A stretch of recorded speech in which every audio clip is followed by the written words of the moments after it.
आज मैं आपसे साझा करना चाहता हूं कि कैसे शहरी हरे स्थान जैसे पार्क, बगीचे और हरे छतें समुदाय के स्वास्थ्य को महत्वपूर्ण रूप से सुधार सकती हैं। चाहे आप बड़े शहर में रहते हो या छोटे कस्बे में, हरे स्थानों तक पहुंच आपके कल्याण में बड़ा फर्क ला सकती है। यहाँ 10 शक्तिशाली तरीके हैं जिनसे हरे स्थान एक स्वस्थ जीवन का समर्थन करते हैं। 1. तनाव कम करें। पार्क में सिर्फ 20 मिनट बिताने से कोर्टिसोल स्तर को कम किया जा सकता है, जिससे आपका मन शांत होता है। 2. वायु गुणवत्ता में सुधार करें।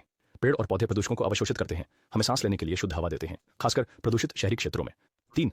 मानसिक स्वास्थ्य को बढ़ावा दें। प्रकृति का संपर्क अवसाद और चिंता की दरों को कम करने से जुड़ा है। 4. शारीरिक गतिविधि को प्रोत्साहित करें। पार्क एक सुरक्षित, आनंददायक स्थान प्रदान करते हैं जहां चलना, दौड़ना, साइकिल चलाना या खेल खेलना संभव है, जो लोगों को सक्रिय रहने में मदद करता है। 5. सामाजिक बातचीत का समर्थन करें। हरी जगह लोगों को एक साथ लाती हैं, समुदाय के संबंधों को मजबूत करती हैं और अकेलेपन की भावना को कम करती हैं। 6. बच्चों के विकास को बढ़ाना। जो बच्चे हरी जगहों में खेलते हैं वे अधिक रचनात्मक, एकाग्रित और शारीरिक रूप से फिट होते हैं। 7.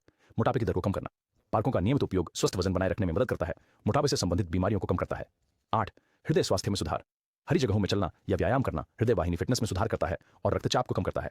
9. ठंडक का प्रभाव प्रदान करते हैं।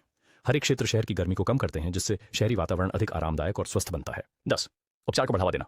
अध्ययन दिखाते हैं कि अस्पताल के मरीज तेजी से ठीक होते हैं जब वे प्रकृति देख सकते हैं या उसके संपर्क में आ सकते हैं। इसलिए अगली बार जब आप तनावग्रस्त, थके हुए या अभिभूत महसूस करें तो हरी जगह में चले जाएं। प्रकृति में उपचार की शक्ति है, इसका उपयोग करें। स्वस्थ रहें, हरे से जुड़े रहें और अधिक स्वास्थ्य सुझावों के लिए लाइक, कमेंट और सब्सक्राइब करना न भूलें।